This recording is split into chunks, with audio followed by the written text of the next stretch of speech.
Bueno, hoy 28 de del 2024, organizado por el Departamento de Investigación del Otro Sur, tenemos el tercer encuentro de este año de actualidad de la interpretación en psicoanálisis a cargo de Miguel Calvano. Miguel. Bueno, el mes pasado habíamos estado haciendo algunos comentarios sobre la interpretación entre el enigma y la cita, que era un modo de decir que las formaciones del inconsciente son una interpretación sobre los enigmas del sujeto y que la interpretación del analista, en todo caso, es una interpretación sobre otra interpretación, ¿no? La interpretación que hace el inconsciente. La primera interpretación, la de las formaciones del inconsciente, construye un sentido para el sujeto, sentido que el sujeto mismo ignora. Lo ignora porque lo que se ignora es el significado, o sea, si ustedes quieren, el segundo significante. También dijimos que esa interpretación enigma o ese enigma interpretativo tiene a su vez, o encubre a su vez, otra ignorancia más radical. En esas cifras, que son sus enigmas, se cifra el goce del sujeto.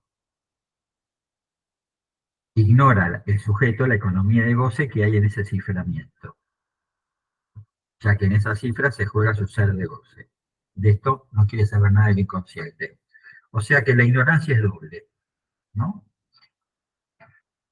El sentido por un lado, el goce por el otro. Eh, en la cita tenemos lo opuesto. Un saber con una verdad en reserva. Hay un enunciado, pero se ignora la enunciación. Después comentamos también a la interpretación por el equívoco, modo de hacer caer las certezas del sujeto. Certezas que se construyen, dijimos, como nubes significantes, con lo cual no hay un significado unívoco del que el significante faltante daría la respuesta final. Dije interpretación por el equívoco, no es con el equívoco. El equívoco en ese sentido no es un material de lectura, es un instrumento, si ustedes quieren, una herramienta. Pero es la idea de Lacan. Él dice más específicamente que el equívoco es un arma con la que el analista opera. Opera contra el síntoma. Después, yo dije que esto estaba en el seminario 23. Después, en ese seminario, en el 23, me llamó la atención, vuelve a hablar del enigma. Y vuelve a hablar exactamente en los mismos términos que en este seminario que estamos viendo, en el 17. Dice, estoy en la página, les voy a leer un poquito, en la página 66, dice, a ver si está, no, está antes, en la 65, dice, el enigma, como su nombre lo indica, es una enunciación tal que no se encuentra su enunciado. Es el capítulo 4 de Joyce, justamente, que se llama Joyce y el enigma del zorro, ese capítulo. Después aclara, digo, porque dice lo mismo que dijo 6 años antes, no es habitual que Lacan haga eso. Dice, ¿en qué consiste el enigma? El enigma es un arte que llamaré de entre líneas, volviendo a la cuadra. Bueno, eso no nos importa. Un poquito después, en la página 70, dice, lo amplifica esto, interesante. Dice, el análisis es eso, es la respuesta a un enigma. Y una respuesta, es preciso decirlo por este ejemplo, completa y especialmente tonta.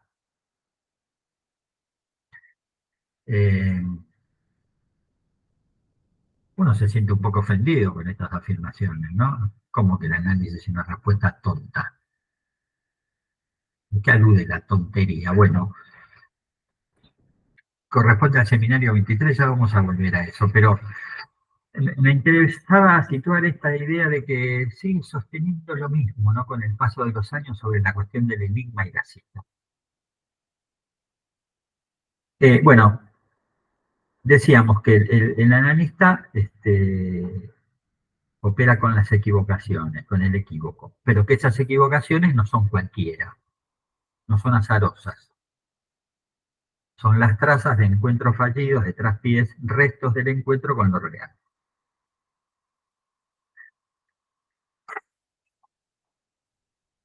Con la interpretación sobre el equívoco, el analista al localizarlo, lo que hace es cortar la relación entre S1 y S2, ya que S2 sería el significante que otorgaría sentido al S1. La interpretación analítica en ese sentido va en contra de eso, muestra el reverso. Por eso este seminario se llama el reverso del psicoanálisis. Separamos el sentido preconsciente de la formación cifrada que, por ejemplo, un sueño o un síntoma contiene. Producimos sucesivas combinaciones de letras, reiterados cortes sobre las formaciones del inconsciente, literalizamos cada rasgo. Dijimos que literalizar era leer el rasgo como letra. Es otro modo de decir lo que ya habíamos dicho, creo que el año pasado. Aislar el enjambre de ese uno con los que el analizante da cuenta de su ser. El enjambre, ya no la cadena, el enjambre. Enjambre y cadena no son lo mismo. Hacer letra de esos rasgos es ir produciendo un saber sobre lo que sucede a nuestro paciente. Con lo cual, aislar es despojar al significante de su significado. Acá, ¿qué tenemos? Al analista ubicado como causa del equívoco. Eh, Querría ahora ampliar un poco la cuestión que presentamos en relación a Edipo y la interpretación del enigma que planteaba la esfinge a los viajeros que se dirigían a Tebas.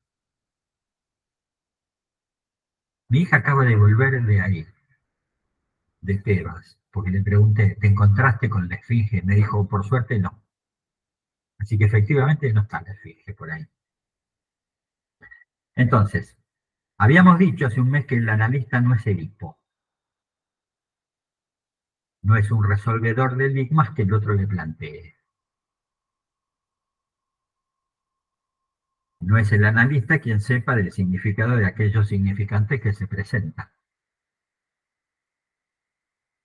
El analista que hace su práctica solo desde este lugar de equivocar significantes, parece que está pasando por alto una de las variantes del nombre del padre. La primera variante del nombre del padre, la más conocida, la primera variante trabajada por Lacan, el padre de Edipo, el padre metáfora, el padre de la metáfora paterna, esa es una cara del nombre del padre. Esa cara permite ligar al otro como el lugar de los significantes al falo. Este abrochamiento, a su vez, produce un sentido, el sentido fálico, y un goce que se desprende de esa relación al goce fálico. En general, lo que escuchamos habitualmente es el acentuamiento de este sesgo, de este rasgo interpretativo. Pero está el reverso de esta cara, el padre de Totem y Tabú. No el padre de la metáfora paterna, sino el padre de Totem y Tabú, el padre de la excepción. Existe uno que dice que no. Se dice que no, a la ley del falo, a la ley del todos dicen que sí. Porque ese padre da cuenta de, eh, de dos destinos del falo, entonces. El goce referido a la función fálica, que es el goce, digamos, del padre metáfora paterna, y el goce que está fuera de esa referencia. El goce que se excluye del límite fálico. El asunto son las consecuencias de esta doble cara en la dirección de la cura. El analista que se ocupa solo del sentido fálico, que se ocupa de equivocar lo significante buscando el sentido del síntoma, es un analista ubicado en el lugar del padre ideal. Ese analista produce una escucha sin resto. Es un analista Edipo.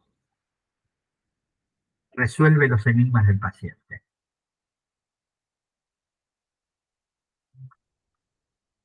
El otro día me lo preguntaba un paciente que estaba haciendo entrevista conmigo, o que está haciendo entrevista conmigo, me decía, decime por qué estoy ansioso. Eh, la amplificación cultural de la noción de ansiedad es muy impresionante. Todo el mundo circula a gran velocidad por la vida simbólico-imaginaria y choca en todas las esquinas de esa vida. Esa vida que intentan surfear a toda marcha. Y eso es la ansiedad. Es el querer ir más rápido que el tráfico, que el tránsito. Entonces, la escucha sin resto, eso que queda fuera de esa expresión es la excepción. Lo que dice que no. Ese analista lo que hace entonces es dejar fuera el objeto. El objeto al que se intenta significantizar a toda costa retorna. Pero el problema es que retorna del lado del analizante. Quiero decir, esa escucha provoca pasajes al acto del paciente, o al menos actings. Lo vimos bien en el caso de los sesos frescos de Cris. Es exactamente ese estilo es el que Lacan cuestiona. Usted no roba nada, usted es original. Esa intervención deja fuera el objeto oral. Objeto que retorna del lado del paciente con el acting que hace cuando sale de la sesión y se va a comer los sesos frescos. La sola lectura de la letra analizante hace del analista alguien único. Único porque es el todo lector de todos los significantes.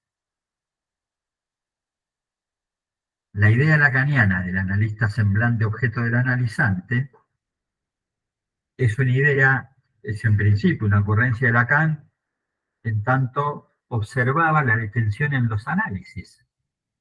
Cuando los análisis se, se detienen, paran en todas las esquinas ahora, aunque tengan el semáforo a favor, paran igual. Entonces,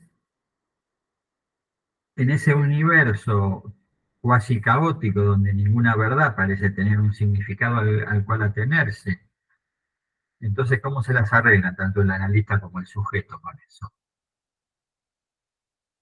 El sujeto se las arregla con el fantasma. La cuestión del saber se desplaza del síntoma al fantasma.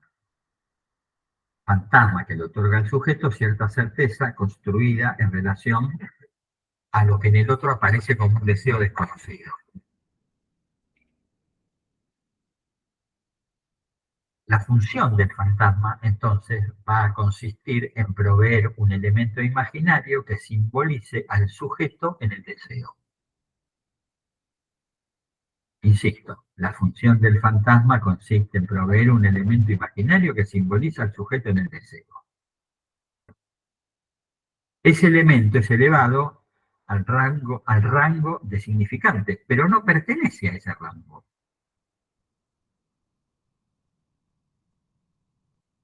Ahí comienza Lacan con sus elaboraciones sobre el fantasma. Eh, Uno cree que todas las veces dijo lo mismo, pero no dijo siempre lo mismo, ¿no? Porque comienza diciendo que el objeto del fantasma es un significante, no un objeto, es un significante. Busquen en el seminario 5 los capítulos 24 y 25, está dicho ahí con todas las letras. Además son muy lindos esos capítulos, son muy clínicos sobre la histeria y la obsesión. Siempre lo escribió igual, sujeto de los Saint-Jacques, pero no siempre a minúscula, pero no siempre significó lo mismo eso. No olvidemos lo esencial, la escritura del fantasma consiste en situar las relaciones entre el sujeto tachado y el atachado, el sujeto y la falta en el otro. Todas las transformaciones van a partir de esa matriz, digamos. Entonces, el fantasma es el lugar que nos va a dar el índice de verdad de las formaciones del inconsciente, en el sentido que uno podría decir que la verdad del síntoma es el fantasma. Pero eso hace que el fantasma entonces tenga un lugar diferente a las formaciones, por lo tanto va a tener un estatuto lógico diferente. Lacan se va a ocupar de construir la lógica de ese fantasma. Lógica para este aparato que está por fuera del inconsciente. Plantearlo así es un modo de decir que el objeto está perdido. Está perdido para el campo del inconsciente. Eh, Uno cree que estas son cosas que se le ocurrieron a Lacan. Lacan no hizo más que leer atentamente a Freud. Después vamos a ver cómo esto está completamente presente en Freud. Freud es el que plantea al fantasma por fuera de las formaciones del inconsciente. Solo que Lacan se ocupó de leerlo eso. Si ustedes recuerdan, esa paciente que yo comenté, la paciente con fibromialgia, que después de unos meses de análisis me viene a decir que me va a contar algo que no le había contado absolutamente a nadie nunca. La fantasía que ella tenía de que su marido la iba a abandonar porque ella era más vieja que él. Y ahora encima con una enfermedad orgánica, ahora con la fibromialgia. Ella pensaba que entonces él se iba a ir con una mujer más joven. A este dicho no lo alcanzaba ninguna proposición que la negara. Su marido la amaba a ella, no lo ponía en duda eso. Por otra parte, ninguna conducta del marido iba en dirección de dejarla.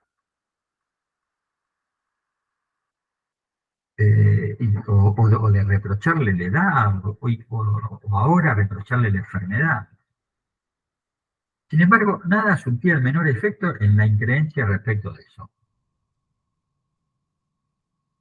Ella, en ese sentido, se sentía un objeto descartable. Y también, como era un objeto descartable, lo iba a hacer para su marido. Ese era el lugar, digamos, este lugar del objeto era el tema que ella, en verdad, tenía a trabajar. En ese sentido, vieja y descartable, tiene el valor de axioma. Nada conmovía eso. Eh, Tiene el valor de axioma, es, como lo plantea Lacan en el Seminario de Lógica del Fantasma, clínicamente quiere decir que eso que se dice está por fuera del entramado del inconsciente, no es interpretable. Las operaciones propias del inconsciente, la metáfora, la metonimia, no afectan ni modifican esa frase. Sin embargo, después de un tiempo, unos meses, tuvo una intervención que conmovió eso. Le dije que a pesar de lo que usted cree, su marido la ama, no porque usted es vieja, sino porque usted es mayor que él. Él la ama porque usted es mayor. Eh, Ese dicho empezó a calmar su posición, ¿no? Que es cuando entonces ella empieza a aceptar que ella le hacía falta a él. Él necesitaba tener a su lado a alguien como ella. No que la iba a dejar por eso, sino todo lo contrario, que por eso la necesitaba. Eh, entonces, esa palabra, que en principio es una palabra mayor, término absolutamente superyoico para ella, esa intervención hace de ese significante superyoico un significante equívoco. Equivoca esa certeza que había respecto de la palabra mayor.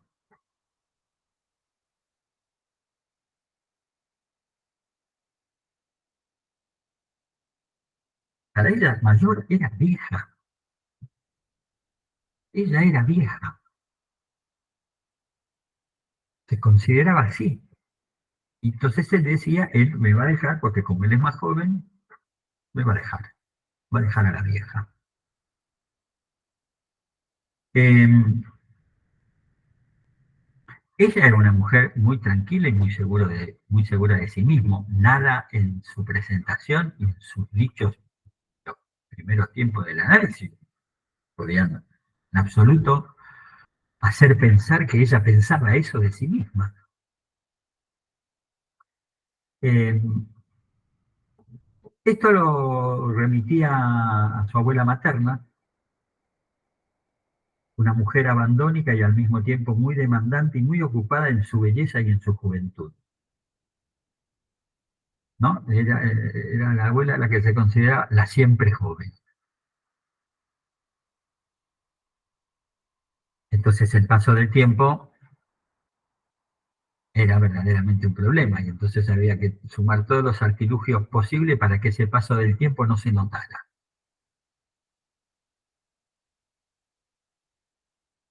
Eh, no podía decir que esa mujer no había hecho el duelo por la juventud perdida.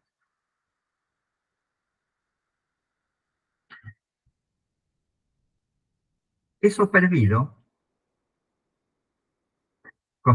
contribuye a la construcción de un fantasma, donde el cuerpo entonces ahora de la nieta de esa mujer, el cuerpo va a traicionarla y va a causar el alejamiento de su marido. Uno podría decir, mi paciente hereda un imposible. En términos de los discursos, ella se ubica en el discurso vamos. Todos dicen que sí, no es posible decir que no. Si se dice que no, entonces el abandono, la soledad. Por supuesto, no alcanzaba solo con la intervención sobre la palabra de devenida significante mayor. Era muy necesario prestar atención a los efectos de esa intervención o de esa interpretación, que solo a posteriori uno puede deducir que eso fue una interpretación, no en el momento de ser dicha. Eh, ¿Qué pasó después de esa intervención? Eso a ella le envió a hacer otra consulta médica con otro especialista. El otro especialista vio los estudios, le hizo una revisación así muy sucinta y le dijo que él descartaba la fibromialgia, que no era eso lo que tenía. Cambió la medicación, la fibromialgia desapareció en 15 días. Era muy importante la fibromialgia. Esta mujer venía, casi no podía caminar. Por ejemplo, se le agarrotaban los dedos, venía con las manos vendadas porque no podía, una vez que se le doblaban los dedos, no los podía volver a enderezar. El dolor era absolutamente insoportable. Eh,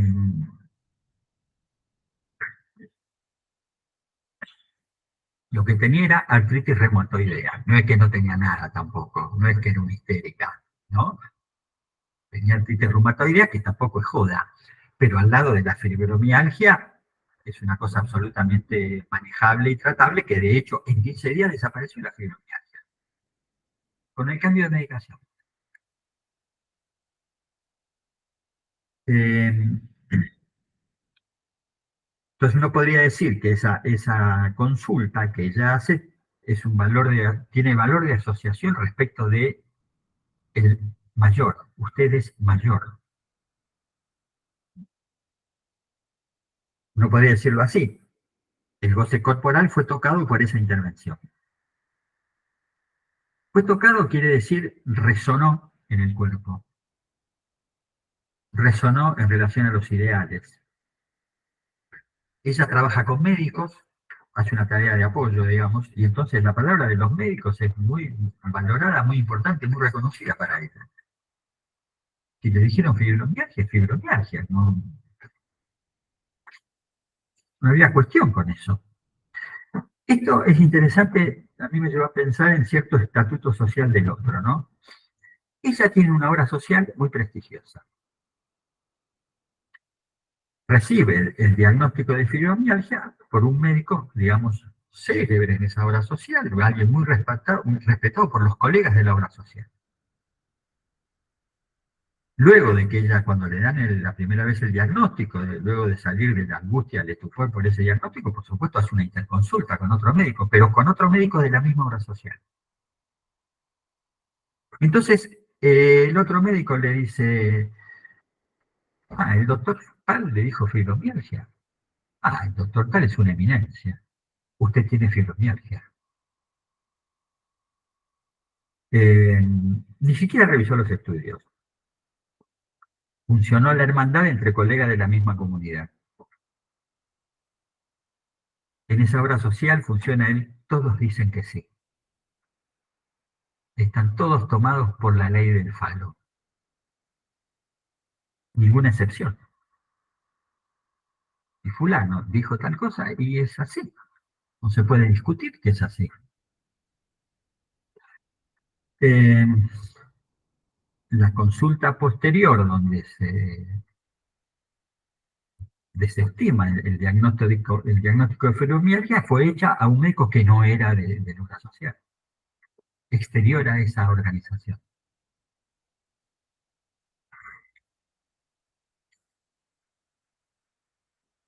Cualquier asociación con las asociaciones de psicoanalistas no son en vano. Si fulano lo dice, listo, eso no se puede ni discutir. No hay que discutirlo, solo se puede acatarlo.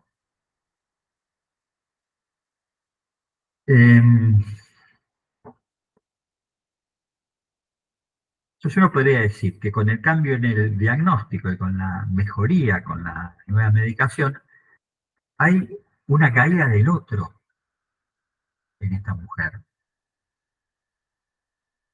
En principio ella empieza a ocupar un lugar en su marido que ya tenía, pero que ella no sabía que tenía, ¿no? El lugar faltante en el marido. Ella pensaba que ella ya era un estorbo para el marido. Y en absoluto era de ese mismo.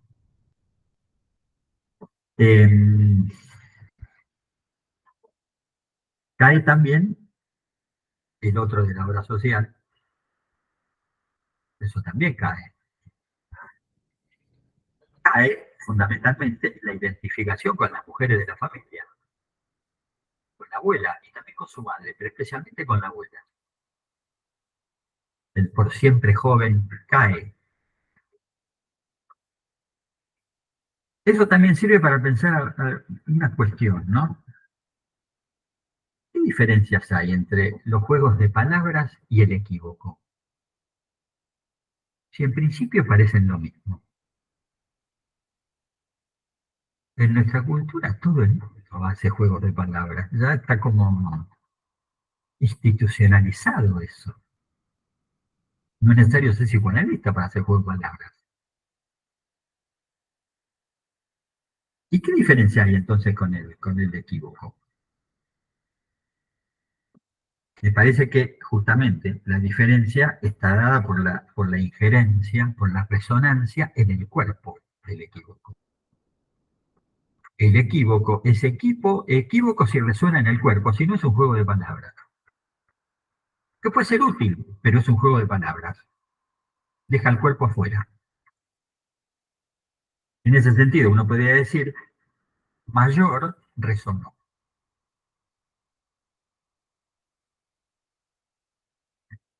Bueno,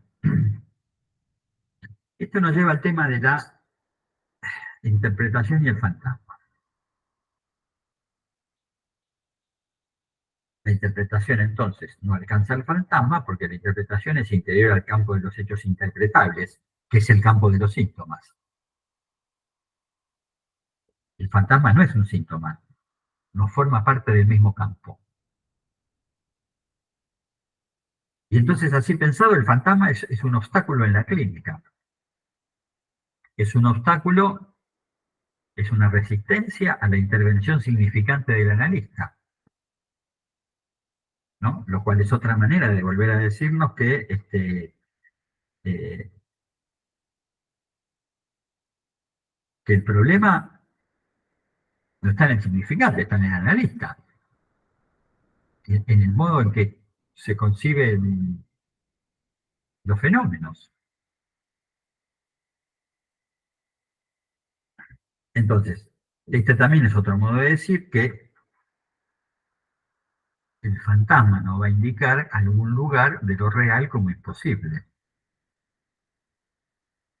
Es imposible reducir el fantasma al resto de la estructura neurótica.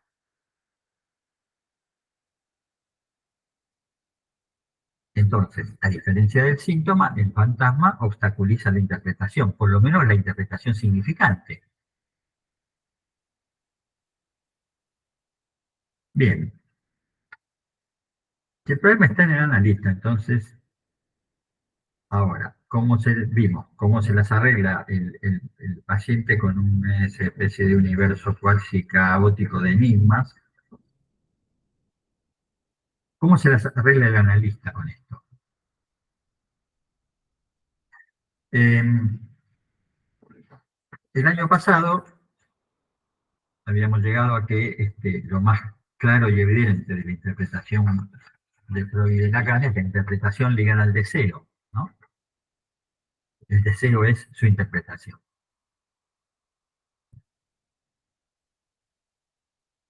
El asunto al que la clínica nos conduce es que con interpretar el deseo no alcanza, no es suficiente. Está bárbaro y es un montón interpretar el deseo. No, no vayamos tampoco a descalificar la interpretación del deseo, pero no alcanza.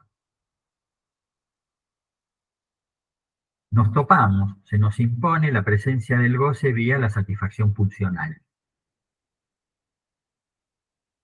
Ya cuestiones que se le habían planteado a Freud y que son obstáculos a la cura, a la pretendida resolución de los síntomas.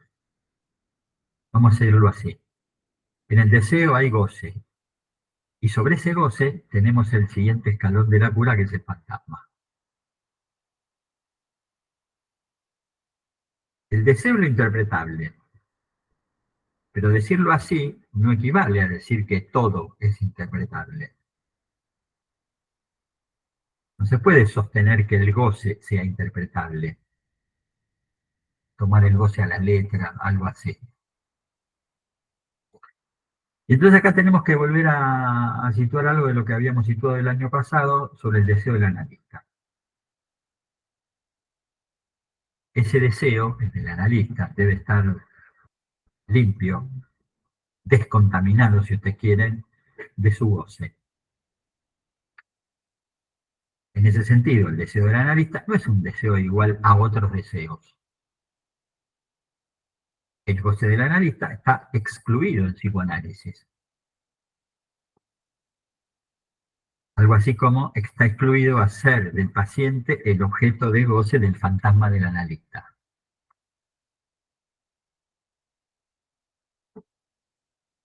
Es muy sencillo esto de entender, ¿eh? No es tan complicado. El paciente se quiere ir, quiere dejar el tratamiento y nosotros lo inducimos a que se quede, a que no se vaya, a que siga asociando, a que siga trabajando. Ahí el paciente está ubicado en relación al fantasma del analista. En la mayoría de los casos, por supuesto, va a haber casos donde a algún paciente hay que decirle que no se puede ir. Eh,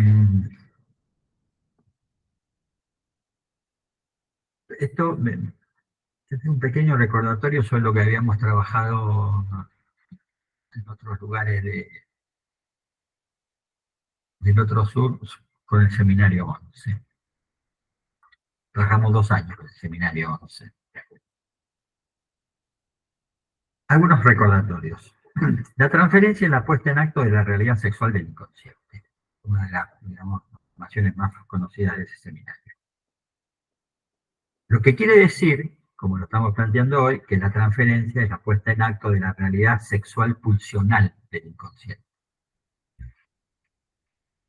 Realidad sexual, hay que agregarle realidad sexual pulsional. Realidad sexual pulsional quiere decir, como estamos diciendo este año, fantasma ligado a las pulsiones sexuales. Esta realidad pulsional, entonces, no se dirige al otro, porque es pulsional, sino a la satisfacción obtenida recorriendo los objetos donde el sujeto busca su ser de goce perdido. Aquello que más fácilmente Freud llamaba autoerotismo. Estos puntos Lacan lo va a trabajar en los capítulos, o lo trabajó en los capítulos 11 y 12 del seminario 11. En el punto 2 del capítulo 12 del seminario 11, hay una cosa interesante ahí, ¿no? Que lo habíamos trabajado, pero no sé si le dimos la suficiente importancia. Ahí va a ubicar al deseo, acá, el deseo es el punto de unión del inconsciente y su pulsación con la realidad sexual. Punto de unión del inconsciente y su pulsación con la realidad sexual. Pulsación porque es como el modo en que entiende al inconsciente en el seminario 11, ¿no? Que aparece y desaparece. O sea que entonces nos está diciendo que el deseo articula inconsciente y pulsión. Y usa un término ahí para esa articulación. A mí me gusta ese término. Lo llama empalme.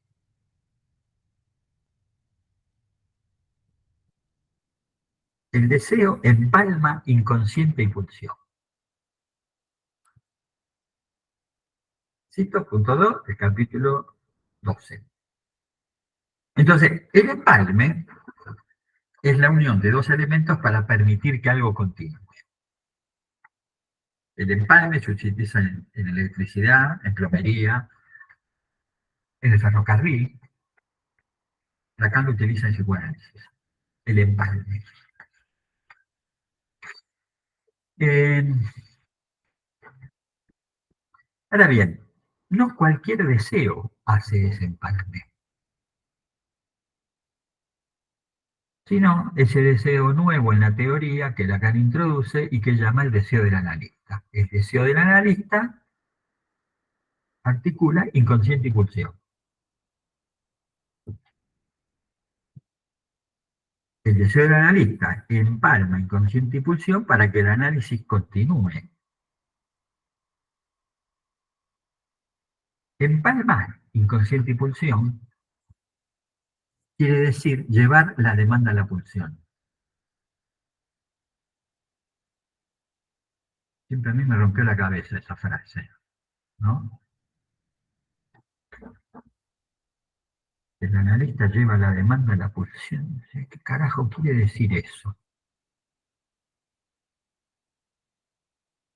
Bueno, la palabra empalme me parece que da como una idea que esa articulación entre demanda y pulsión va en contra de la identificación. Entonces, el análisis no va a cualquier lado, va de la transferencia a la pulsión.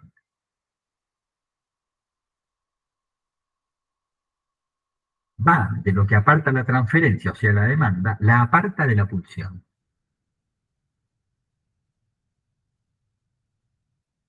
Este deseo, ¿qué hace? Hace el trabajo contrario, vuelve a llevar la demanda a la pulsión.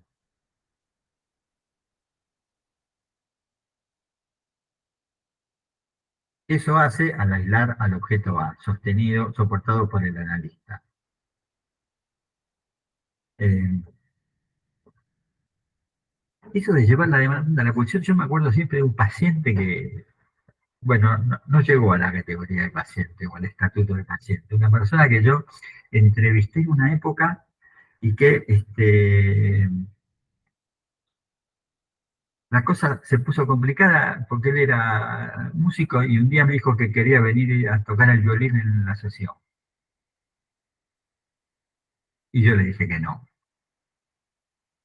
se trataba de eso, que viniera a hablar del violín, todo lo que quisiera, o de la música, pero no a tocar el violín. Eso me parece que tiene que ver con la relación entre la demanda y la pulsión.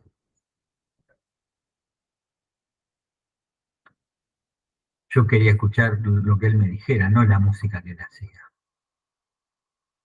Para escuchar la música que él hacía iba a verlo a teatro, pero no en la sesión.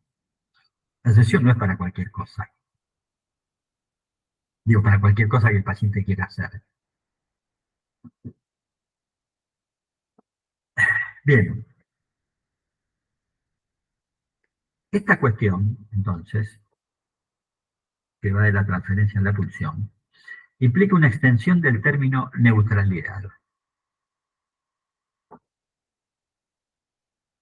Para Freud, se trataba, en este punto, en el punto de la neutralidad, de evitar que la persona, los prejuicios, los ideales, que el fantasma del sujeto, que es el analista, cuando no es analista, interfieran en la marcha del análisis.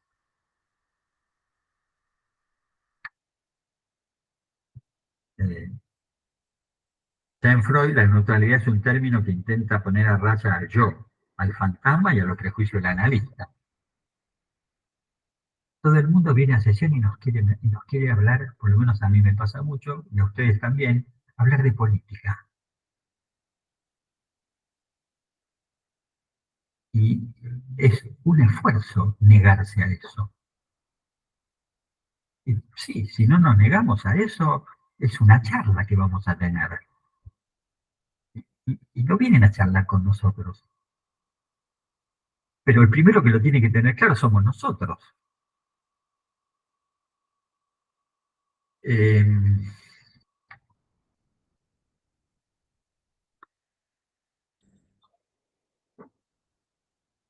Se juega mucho ahí la cuestión de la neutralidad. Es bastante difícil eso. Eh, a mí se me complica mucho con los pacientes que piensan como pienso yo. Con los que piensan diferente, como no me importa lo que piensan, no lo saco enseguida el tema. El problema es con los que piensan parecido a mí. Es un lío ese, la verdad. Eh, es un lío hacer que el análisis funcione, no interrumpirlo nosotros al análisis. Eh, Lacan va a tomar esta vertiente del análisis del analista como coproductor del lugar del analista como causa, pero lo va a situar Lacan en relación al análisis mismo y no a la regulación institucional. Recordemos que el seminario 11 se desarrolla en el año en que él es expulsado de la IPA, 1964. Entonces, efectivamente tiene se toma el trabajo de empezar a pensar qué había en las regulaciones de ese lugar que a él lo habían dejado afuera. Claro, él se salía de la norma IPA todo el tiempo. Entonces, él va a sustituir a las normativas institucionales como lugar de la causa y va a buscar ahí al analista. No a la institución, al analista. Y está esa famosa frase, el analista se autoriza de sí mismo y de algunos otros. De sí mismo, no lo autoriza ninguna institución al analista.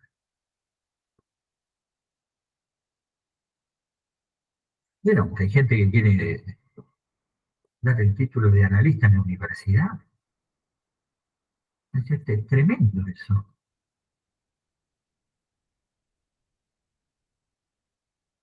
Entonces, la autorización provendrá de sus propios y personales avatares en la producción de su propia causa como causa perdida. Entonces, Lacan sustituye el ideal de ser nada, la momia a la que los analistas post-freudianos se habían consagrado. Sergio Rodríguez, me acuerdo, me lo contaba mucho eso, de los analistas que, por ejemplo, se vestían en todas las sesiones igual. Usaban la misma ropa, nunca se cambiaban la ropa. Eh, o que no agregaban ningún elemento al consultorio. O que,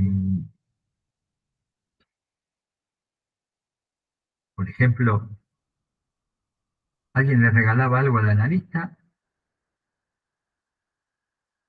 y cuando volvía a la siguiente sesión el regalo estaba en el mismo lugar que él lo había dejado, en algún lugar del escritorio y sin abrir. Además, era un paquete, estaba sin abrir. No sea cosa que el paciente pensara que al analista eso le interesaba, le gustaba o qué sé yo. Eh, o al revés, el tipo que aparecía un día enyesado a la sesión y el analista no le preguntaba qué le había pasado porque tenía un yeso.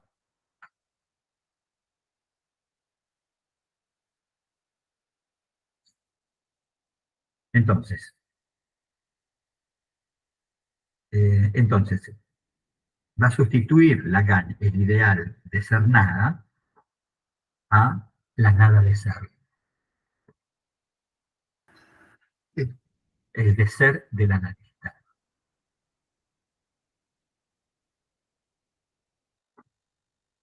Entonces, para dar una vuelta por esa nada de ser, el análisis del analista debe pasar por esos puntos donde la retórica del inconsciente se dé su lugar a la gramática del fantasma. Él tiene que pasar también del imperio del significante a la tiranía del objeto, para decirlo de otro modo. Eh,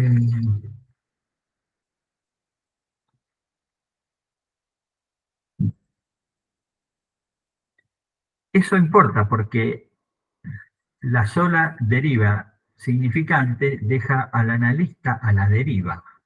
Y lo que es peor, a los análisis los deja a la deriva. Esa fetichización de la escucha produce detenciones en los análisis. Es necesario el paso, el salto del inconsciente a la pulsión para retomar el análisis, para hacer pasar lo real por lo simbólico.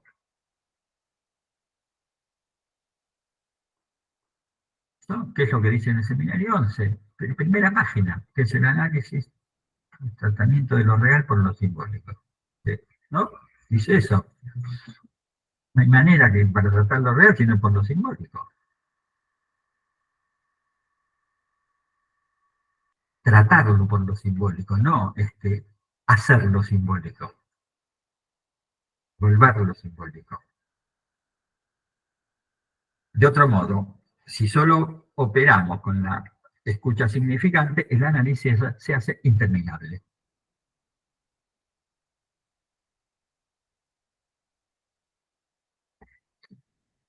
Entonces, en ese sentido, no hay neutralidad, hay deseo del analista. Aquello por lo cual el analista quiere ser tomado. ¿Y por qué quiere ser tomado? ¿Por qué objeto quiere ser tomado?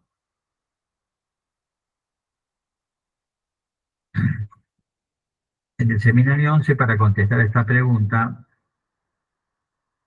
Kant va a decir que la respuesta está en el análisis mismo, está en la transferencia. La respuesta a por qué objeto quiere ser tomado. En el capítulo 18 del seminario 11, vuelve a la transferencia a través del deseo del analista. Y dice una cosa que a mí siempre me gustó mucho. Dice que ese deseo es el sostén de la confianza del paciente.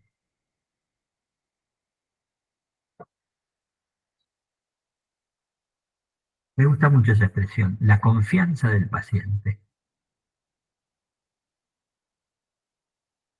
La confianza, que es en verdad un término que toma de Freud, dice ahí Lacan, esa confianza dependerá de que el analista no sea engañado por el deseo del paciente. Ese engaño va a estar reforzado por el amor de transferencia.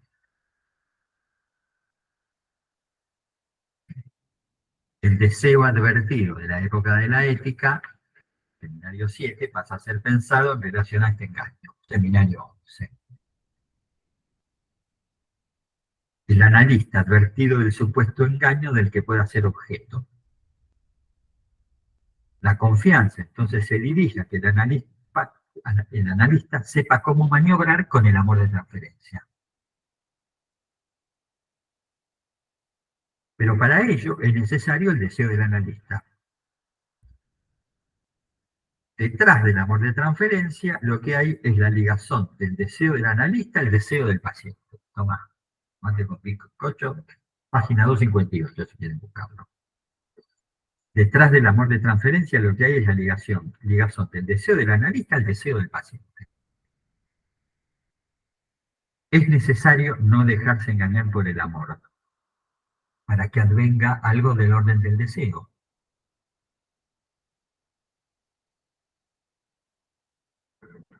Acá tenemos ubicados, me parece a mí, a la abstinencia. Queda ubicada tras la confianza. El paciente confía en nuestra abstinencia.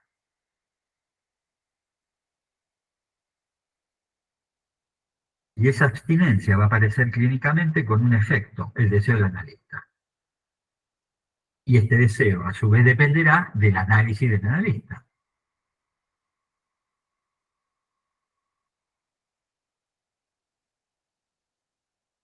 ¿Vieron esa gente? Se ve en las supervisiones con la gente que hace hospital. Gente que viene a supervisar,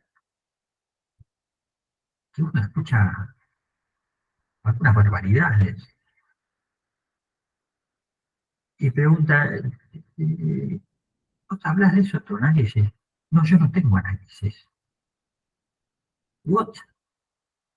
No, no. No es que no tengo ahora, me analicé un montón de tiempo y ahora hice análisis. El análisis es una cuestión de lectura de libros, de textos.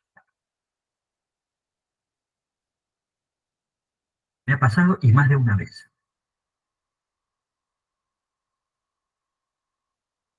Entonces, a lo largo del seminario del 11, Lacan va a dar distintas aproximaciones al acercamiento de ese deseo. En principio, bueno, lo más conocido, el deseo del analista no es un deseo sostenido en lo que desea el analista, contrariamente a lo que su nombre pareciera indicar, ¿no? Especialmente, y muy especialmente, no tiene nada que ver con el deseo de ser analista. El deseo del analista no es tengo ganas de ser analista y de tener muchos pacientes. Eso no es el deseo del analista. Ese es el deseo de la persona que que un día se pone a trabajar de psicoanalista, pero no es a lo que llamamos deseo del analista. Entonces, no es lo que desea el analista. Tampoco es un deseo histérico, dice acá.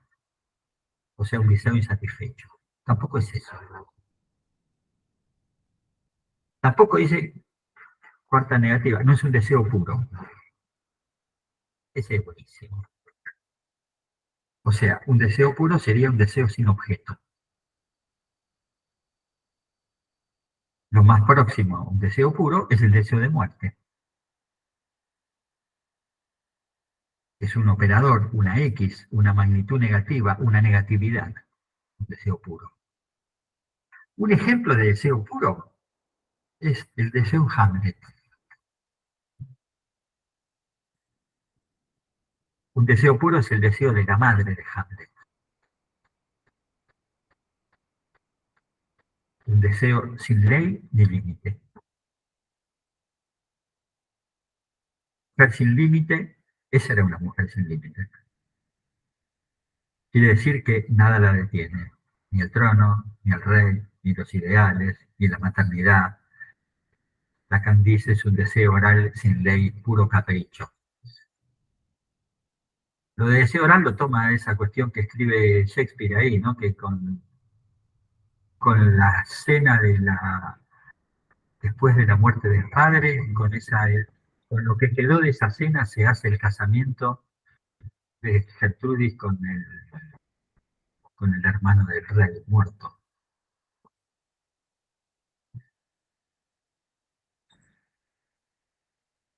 Yocasta es otro ejemplito de un deseo puro, ¿no?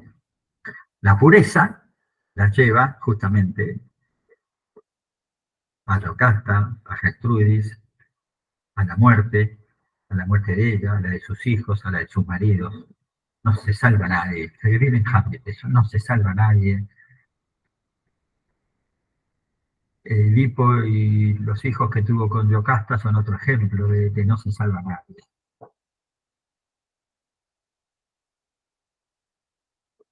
Eh, Ahí Lacan aporta una precisión. Dice, el deseo analista es un deseo de obtener la máxima diferencia. La máxima diferencia es la diferencia absoluta respecto del significante fundamental del sujeto. Quiero decir, el analista no aporta sus significantes, sus ideas, ni su idea de felicidad, no aporta su saber, no aporta nada de eso. Por eso, cuando vienen los pacientes hablando de política, no ponen un problema si nosotros entramos en esa lógica.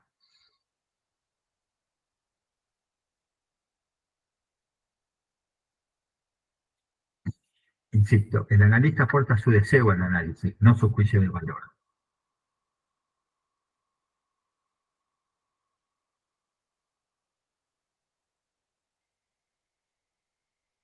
Entonces dice que este deseo negatividad, impuro, no insatisfecho, es un deseo operador, nos dice, ese es el deseo objeto de la transferencia.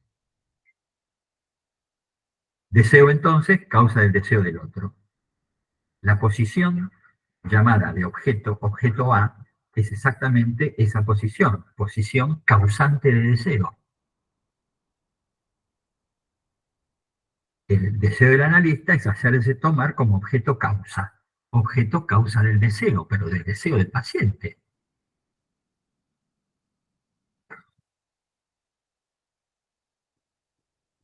Y termina ahí con una afirmación muy bonita.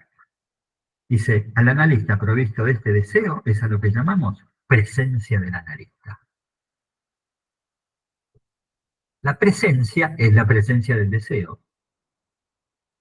No es el cuerpo del analista que se haga presente y entonces empezamos a discutir si el análisis puede ser virtual o puede no ser virtual, porque ahí no está el cuerpo, etcétera, etcétera.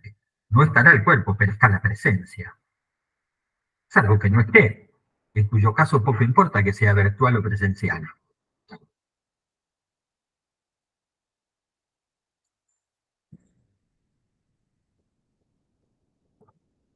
Entonces, para estar con esa presencia,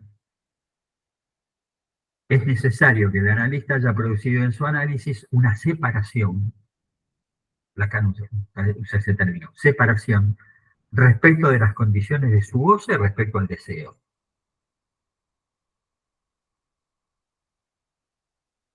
Esto quiere decir que el analista no cree que es posible llenar el vacío causado por la pérdida del objeto. Eh,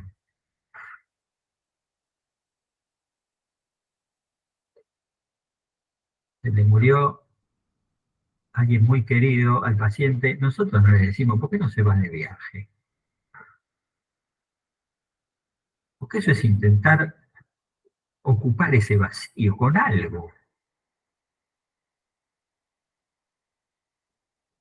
Y el asunto no es que el paciente lo ocupe ese vacío con algo, sino que se haga cargo del vacío.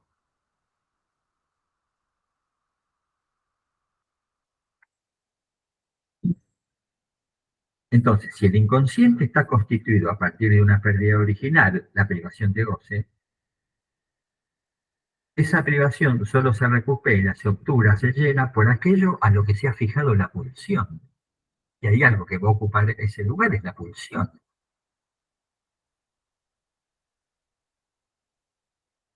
Allí donde la fijación, donde el objeto de la fijación recupera algo para poner en ese agujero, el análisis apunta a restaurar la pérdida original como causa de la dimensión del sujeto.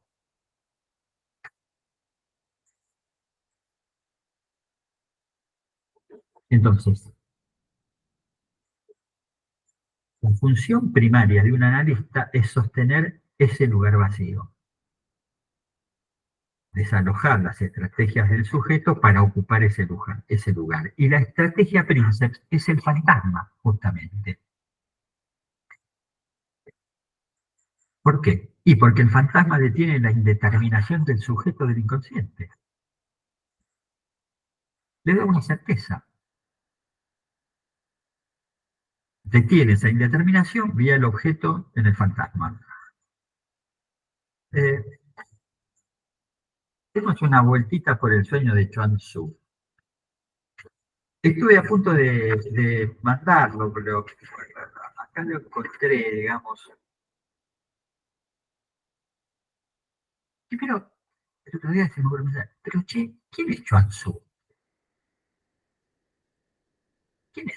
¿Por qué Lacan no lo nombra? ¿Por qué nombra a Chuang Tzu? Bueno, resulta ser que Chuang Tzu era un filósofo eh, que para los chinos está a la misma altura de Lao Tse, o sea que no era cualquier improvisado Chuang Tzu. Escribió una serie de cosas en el siglo III antes de Cristo. Tiene 2000 años el amigo Chuang Tzu. Encontré, después vi que hay varios dibujos de pintores que pintaron el sueño de Chuang Tzu, el sueño con la mariposa. Hay uno, lo tengo por acá, búsquenlo. El chino Su, no, Lu Zi, L-U-Z-H-I. Pinta el sueño de Chuang Tzu. Es una maravilla este cuadro. Bien japo, bien chino es el cuadro, ¿no?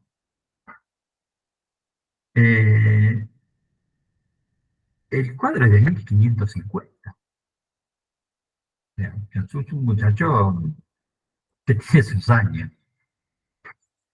Bueno, entonces, a ver, Chuang Tzu. Chuang Tzu, en el siglo III antes de Cristo, publicó el Chuang-Tzu.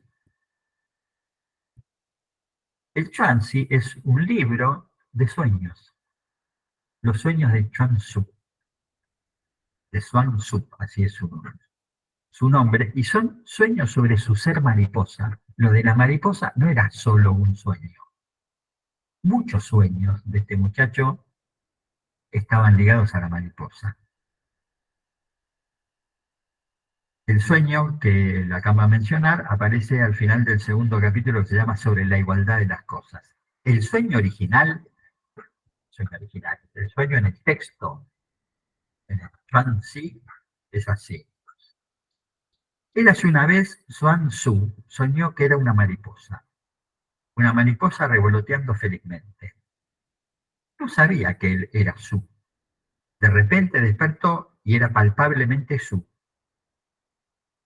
No supo si era Su quien había soñado que era una mariposa o una mariposa soñando que era Su. Ahora debe haber una diferencia entre Su y una mariposa. Este texto está en un apartado que se llama, muy lindo como se llama, la transformación de las cosas, ¿no? Cómo el tipo se transforma en una mariposa o una mariposa se transforma en él. Entonces,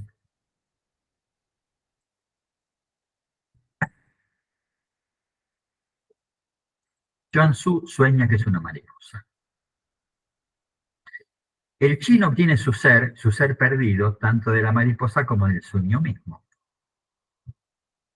Solo que Chuang Tzu se pregunta al despertar, ¿soy Chuang Tzu soñando que soy una mariposa o soy una mariposa que sueña ser Chuang Tzu?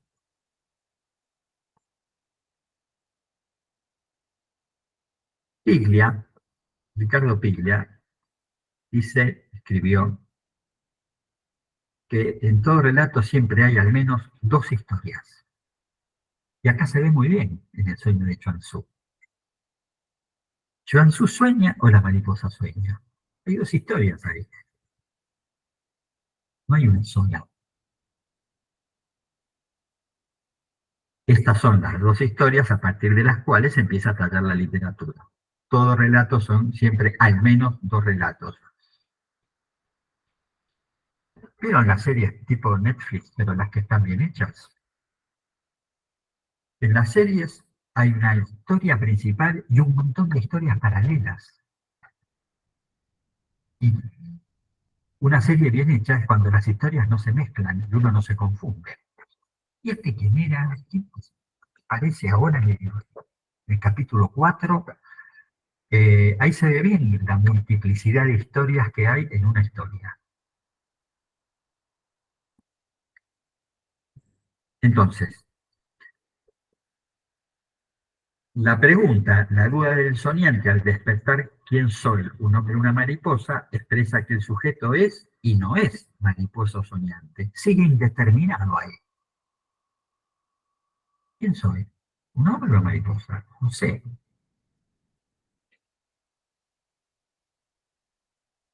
Entonces, ese desencuentro entre el ser y el sujeto da lugar al deseo. El deseo será el efecto de ese desencuentro, de ese no sé. En el sueño, la mariposa representa al sujeto y al despertar ya no lo representa, dada la duda. El sujeto sigue deseando, sigue buscando aquello que le falta para hacer. Eso que falta para hacer lo obtiene a través del objeto. Objeto que en este caso es lo que él ve en el sueño. Lo que él ve, la mariposa, sostiene su deseo de ver. Objeto imaginario de ese deseo es la mariposa. El objeto real es aquello que la mariposa vela, la mirada, eso a lo cual John Tzu mira.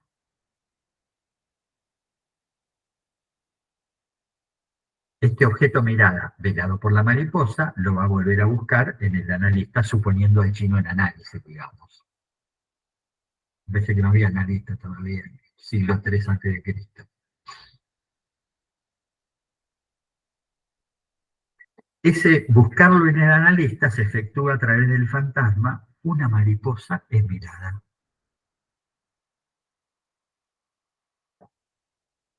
Esa sería la frase del fantasma de Chuang Tzu, ¿no? Una mariposa es mirada, miran a una mariposa, algo así.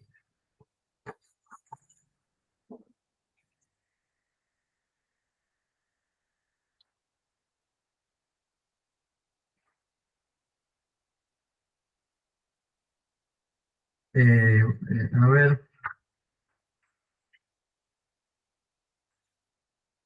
un poquito más.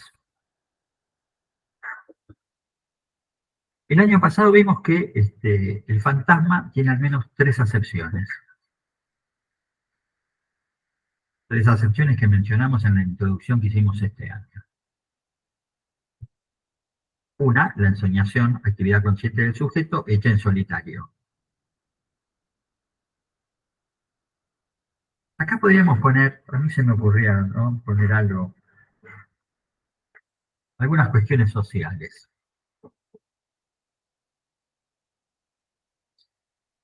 Eh, Quizá podemos hablar de fantasmas sociales. Por ejemplo, los votantes del gobierno actual fantasean que es necesario sufrir para poder alcanzar el paraíso. Futuro que suponen es el paso siguiente al malestar actual. Frases del tipo, bueno, la inflación ya está bajando, son de este orden. Frases absolutamente ahistóricas. No pueden situar esa baja más que en relación a lo inmediato. Esas fantasías de futuro bienestar permiten aligerar lo padecido. La casta tiene miedo. Las fuerzas del cielo. Esa es otra frase tapón. El resto de la población, digamos la otra mitad, tiene un problema, y es que ya carece de fantasías. Hasta hace poco tenía algunas. En marzo se pudre todo. Bueno, en abril, en mayo. Si salen a protestar son apaleados, gaseados y encarcelados en causa real. No hay quien conduzca la protesta. Esta es otra frase de fantasma, para mi gusto. No hay quien conduzca la protesta.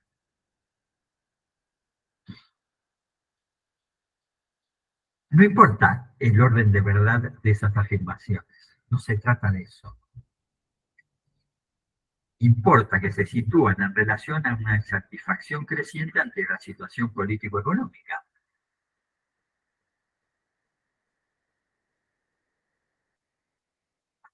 El fantasma aparece en relación a una insatisfacción, no a una satisfacción.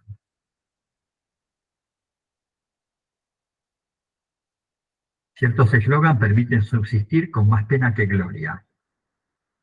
La patria no se vende, es una de ellas. La patria no se vende, pero se la están vendiendo.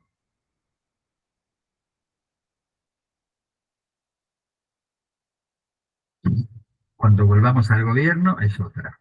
Cuando volvamos al gobierno, vamos a hacer cuando el socialismo tome el poder, esa es otra viejísima, pero todavía se sostiene.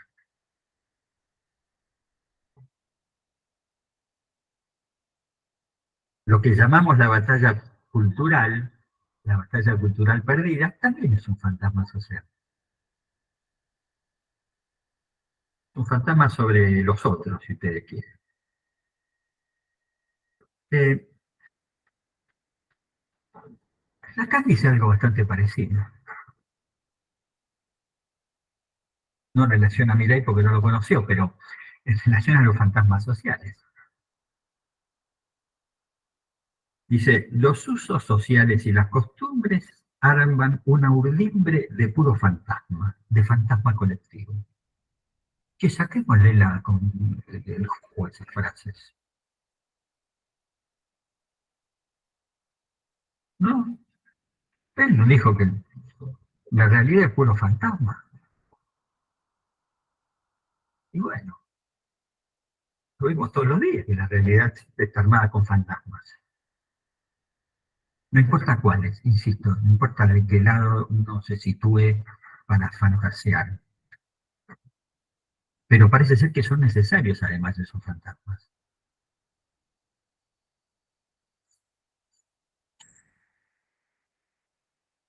¿No? Sí. Además, Freud separaba realidad objetiva y realidad psíquica. Lacan no. Acá no separa nada de eso. No hay realidad objetiva. Eh, ¿Estamos mejor o estamos peor? Y depende desde qué lugar uno lo dice.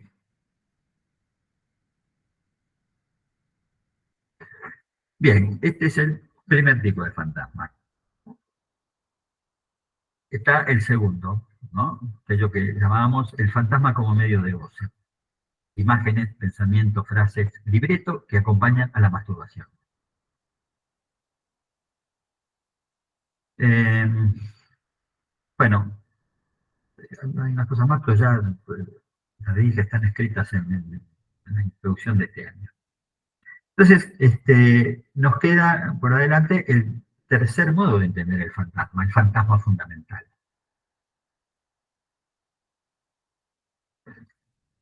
El fantasma nunca recordado, siempre construido en análisis. El famoso pegan a un niño. Este texto, pegan a un niño, muy trabajado por acá hace unos años, muy trabajado y muy bien trabajado además. En fin, me pregunté cómo hacer para no repetir lo ya sabido con eso. Yo sé difícil. Veamos. En principio, lo que me pareció que pegan a un niño es exactamente lo que nosotros queremos hacer, un modelo de investigación.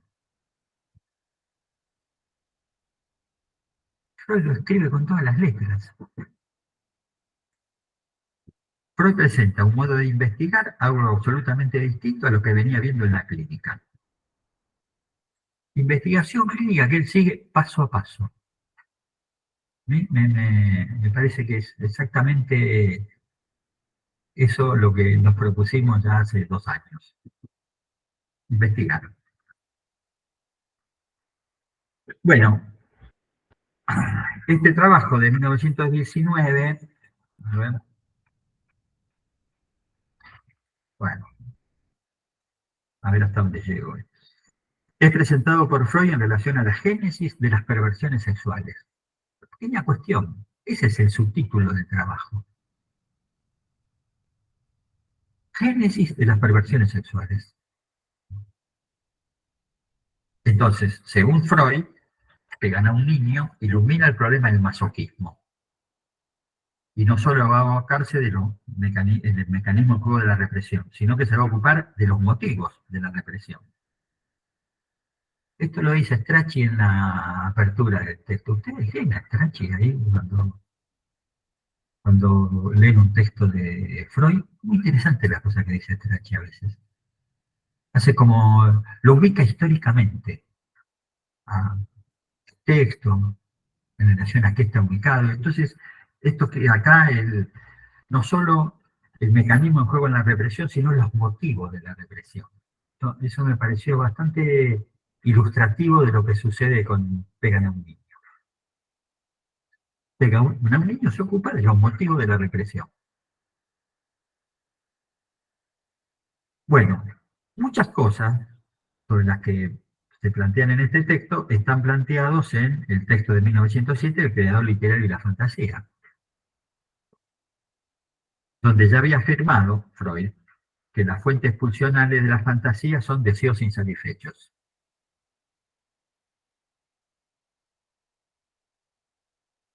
Estamos mal, pero vamos bien. Es exactamente de este orden, ¿no? Es una fantasía surgida de algo insatisfecho. Entonces, las fuentes pulsionales de la fantasía son deseos insatisfechos y que cada fuente pulsional es un cumplimiento de deseo.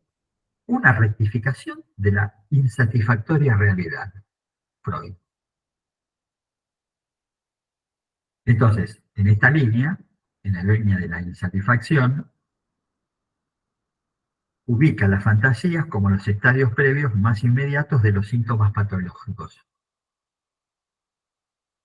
Ya que si las fantasías proliferan y se vuelven hiperpotentes, se crean las condiciones para la eclosión de una neurosis o una psicosis. Freud, 1907. Eh, entonces, no partimos de la nada, partimos de diversas aproximaciones que Freud mismo había realizado. Insisto, la fantasía como respuesta a un deseo insatisfecho. Ya en el capítulo 1 de Pegan a un niño, uno lo lee 20 veces y solo en la vez 21 encuentra algo que está ahí, en los primeros renglones. Dice Freud, la representación fantasía pegan a un niño la ha encontrado en pacientes obsesivos y en pacientes histéricas, con lo cual es un fenómeno clínico. Representación, guión, fantasía. Así está escrito.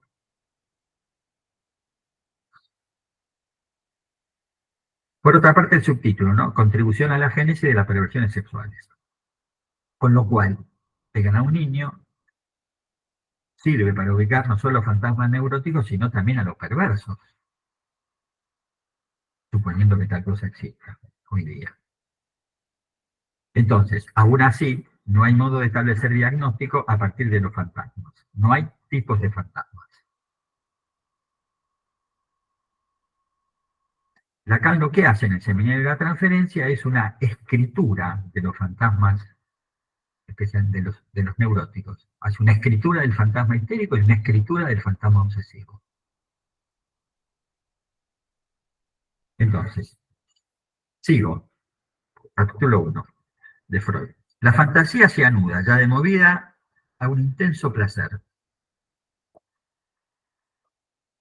¿No? Siempre lo dijimos.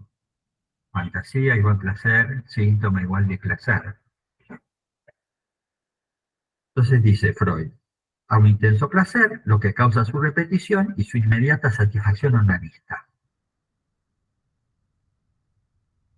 Placer, repetición, satisfacción. Dice, no solo se produce por propia voluntad, sino que también muchas veces adquiere un carácter compulsivo. El sujeto intenta que no haya una satisfacción onanista y no lo puede evitar. Esa es la compulsión. Y dice una cosa, Freud lo dice, no es Lacan de los últimos seminarios. Freud dice que lo que se destaca es el anulamiento entre la representación y la satisfacción.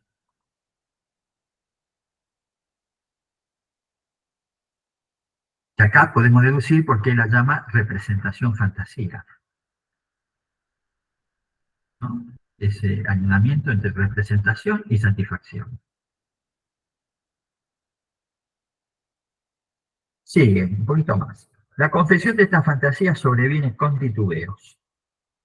El recuerdo de la primera vez es inseguro, es inequívoca la resistencia y la culpa. Llamarlo confesión nos indica la vía de la culpa. El sujeto confiesa aquello de lo que es culpable. Las primeras fantasías de esta clase son ubicadas en la etapa preedípica por los sujetos, pero reactivados cuando observa cómo otros chicos son azotados por los maestros en la escuela. Muchos niños suelen establecerse, quiere decir que su número es indeterminado. Son muchos.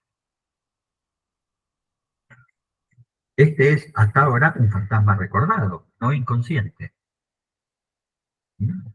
contado por los sujetos en análisis. A lo sumo preconsciente. Preconsciente por el nexo con los azotes en la escuela que los hace devenir conscientes. Uno podría plantear objeciones acá, ¿no? Dale, viejo, está bien, pero finales del siglo XX, comienzo del siglo XXI, ya no se azotan los chicos en la escuela. Creo yo, ¿va? Lo que se ha expandido notablemente son las peleas entre los chicos, entre grupos de chicos. Pero nunca el azote lo propina un adulto, en todo caso son otros chicos u otros chicos. Freud mismo se anticipa esta objeción. Dice, 100 años posteriores, cesan los azotes. La escuela dice, las lecturas de los chicos lo reactualizan, son incitaciones a las fantasías de paliza. Por ejemplo, dice, los pibes leían en la época de La cabaña del tío Tom.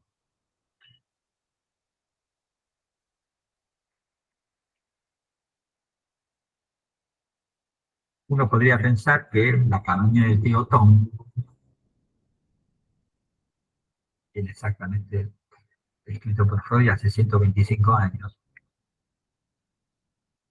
En nuestra época, las opciones violentas están absolutamente multiplicadas en las redes. Opciones violentas a las que los chicos tienen absolutamente acceso.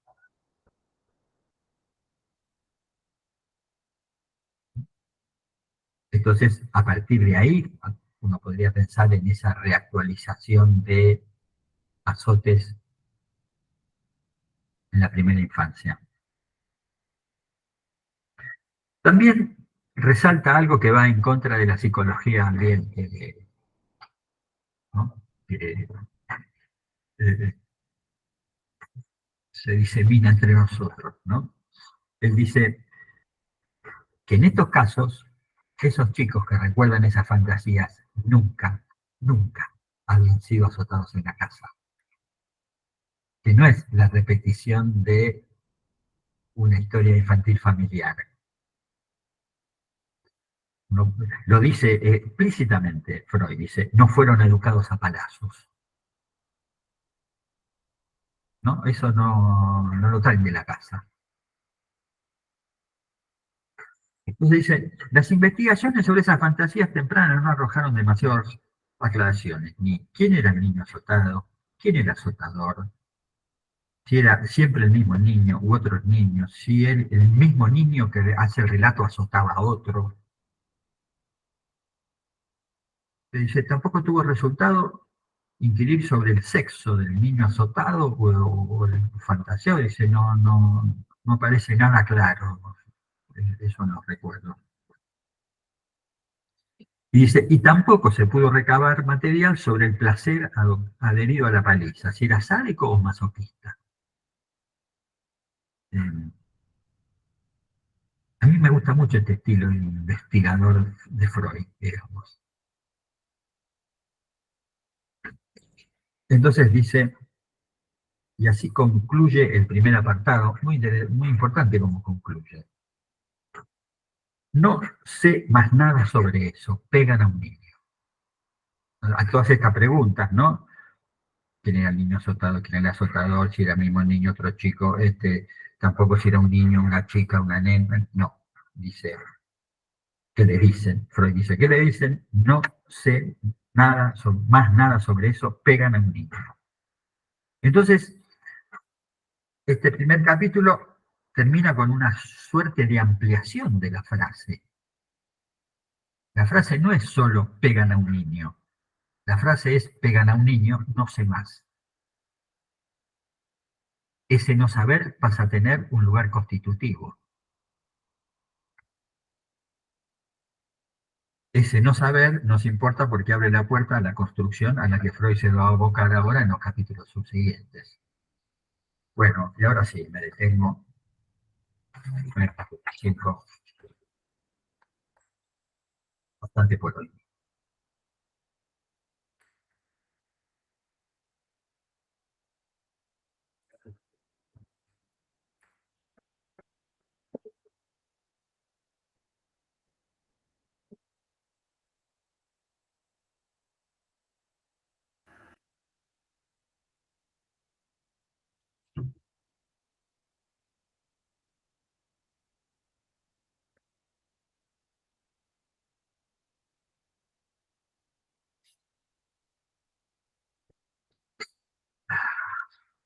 En- eh, Mi pregunta es en cuanto a las prácticas que mencionó, las prácticas esas repetitivas de los analistas y eh, la autorización del analista también, que usted mencionó, de ser analista.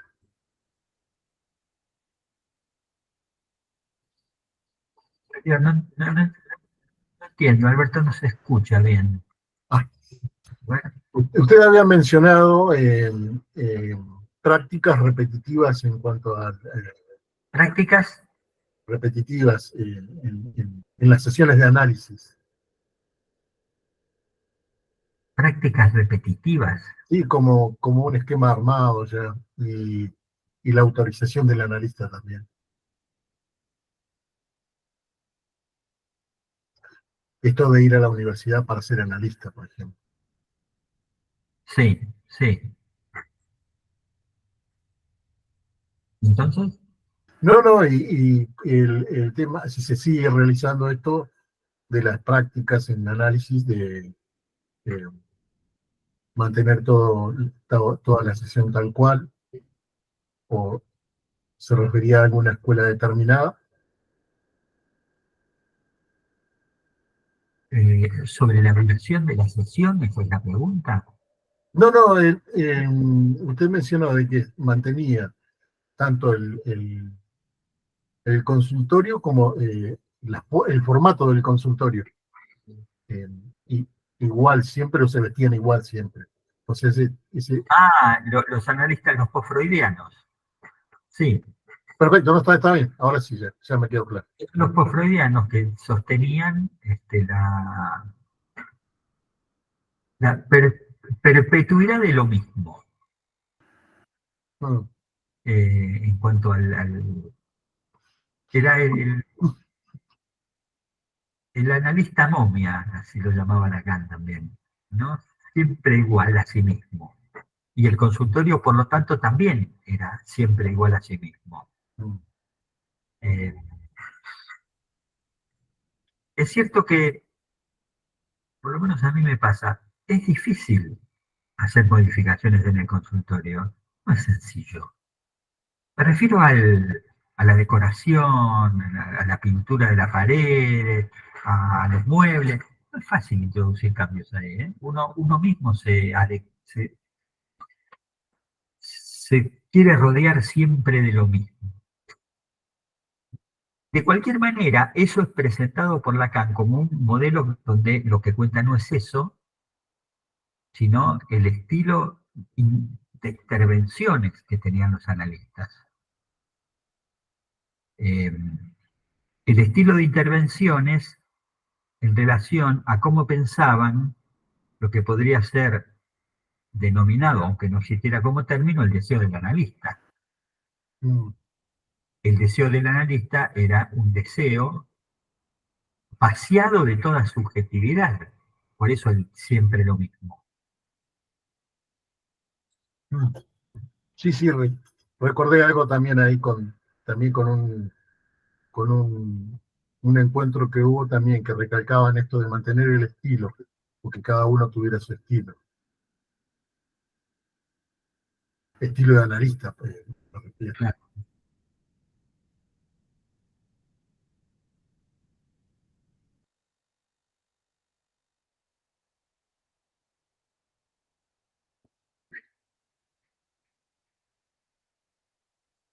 Me acuerdo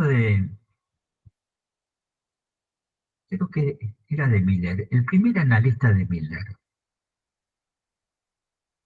que no me acuerdo el nombre, era un tipo muy conocido que inclusive vino a Buenos Aires.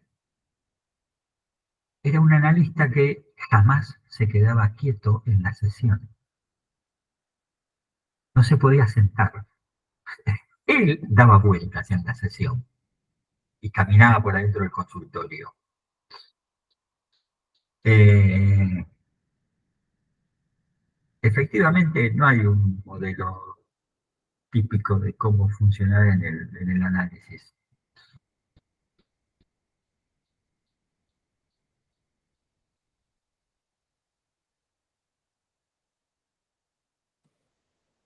Miguel, yo te quería preguntar, porque no sé si me perdí o si tal vez quedó para la próxima. Vos hiciste una diferencia entre el padre de la metáfora, ¿no? Cuando decías todos dicen que sí. El analista que resuelve los enigmas del paciente, que se ubica con una escucha sin resto. Pero también hablaste del padre de Totem y Tabú, ¿no? el de la excepción, el que ubica el goce fuera del goce fálico, el más allá del goce fálico. Sí. Sí. Y ahí, respecto a esta a esta segunda versión, digamos, del padre, ¿en qué modo se declina el trabajo del analista? Esto te quería preguntar. Eh, bueno, efectivamente se declina por el lado de no todo es interpretable, no todo es significante. Y el asunto que se plantea es entonces, ¿qué hacemos con eso?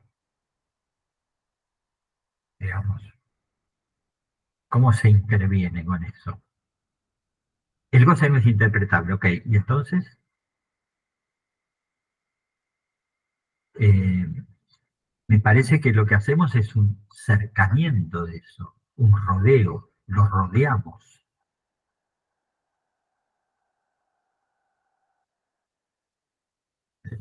El-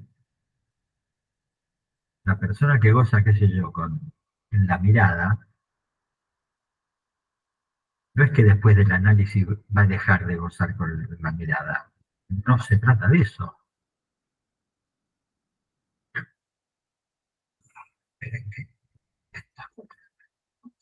No se trata de cambiar el modo de goce.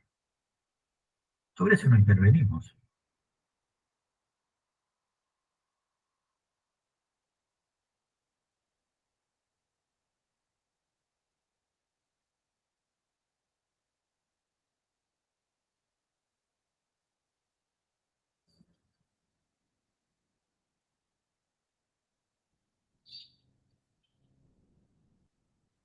Si vos querés, en términos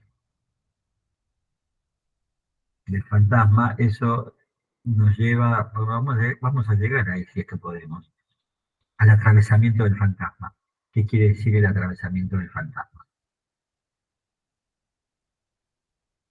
Parece que está como de modé, si ustedes quieren, ¿no?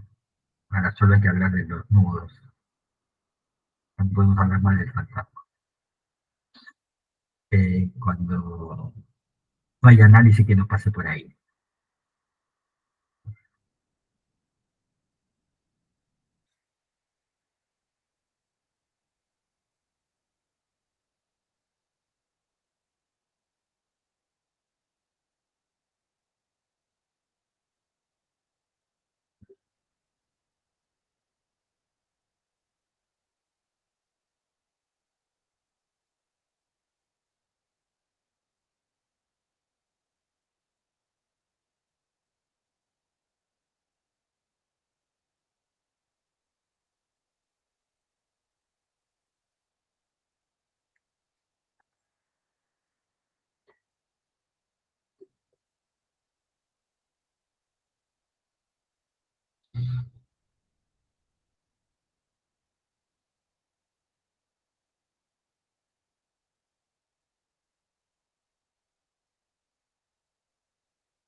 Me hace acordar un chiste eso, ¿no?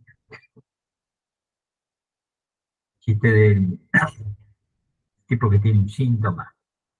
Y entonces le cuentan a los amigos, o a un amigo, sí, tal síntoma. Y fui al psicoanalista. ¿Y lo resolviste? No, pero ya no me importa. Efectivamente hay algo de eso en juego, ¿no? Del ya no me importa.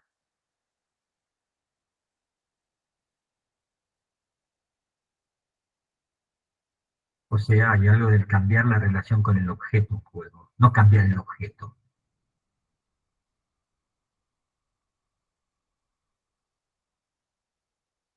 Pero bueno, todavía tenemos tiempo para charlar de esas cosas, varios meses más de trabajo.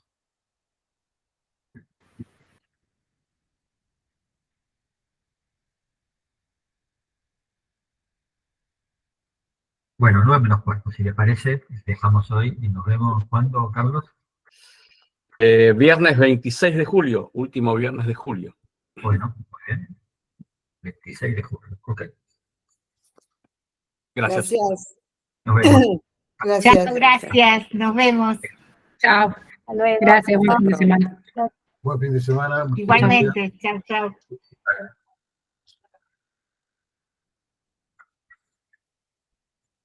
Bien. Estuvo bueno. Nos vemos.